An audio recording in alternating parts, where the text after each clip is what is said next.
alternate universe, the bizarro world, the Twilight Zone.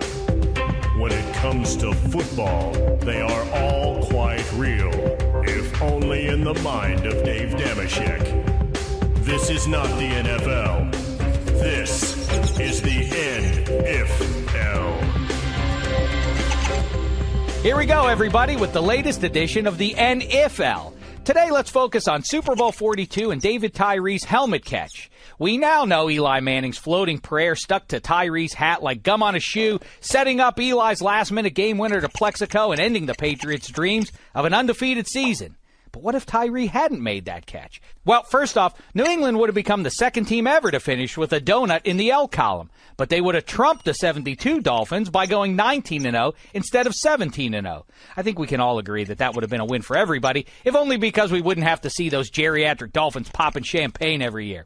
It also means that the Patriots, as the defending champs, played the Thursday night primetime opener of Odd 8 at home against the rival Colts instead of playing the lowly Chiefs. Significant? Hell to the yes, because that means KC safety Bernard Pollard never hurts Brady's knee. New England makes it back to the Super Bowl, where they're improbably upset by Kurt Warner's cards when Randy Moss can't keep his tippy toes in bounds on a critical play in the end zone.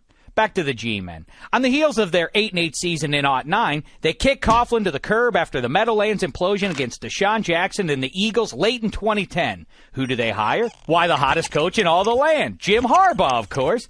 And as a former NFL QB, Harbaugh's excited to begin grooming his rookie signal caller from Washington, Jake Locker, who he got to see up close and personal while coaching Pac-10 rival Stanford.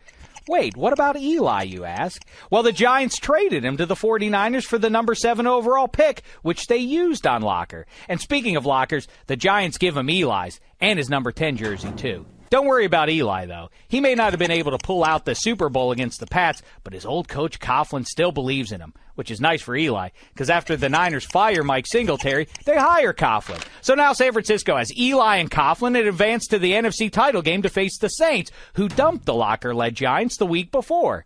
Coughlin gets his Niners to Indy thanks to a fierce pass rush and Eli's dramatic last-second touchdown pass to Vernon Davis. To see who they play, we got to go back to New York for a sec.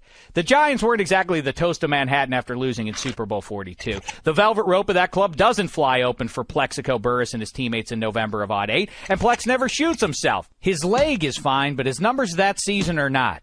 The Giants let him go, so he jets to the Baltimore Ravens. In the 2011 AFC title game in Foxborough, with just 22 seconds left, Joe Flacco lofts a pass to Plex in the end zone. His long arms keep the ball safe from New England DBs looking to break up the play. Super Bowl 46 therefore features the Niners and Ravens, and it's a dandy. As the clock ticks down and the Niners cling to a 2-point lead, Peyton feigns a smile as his little brother closes in on his first ring.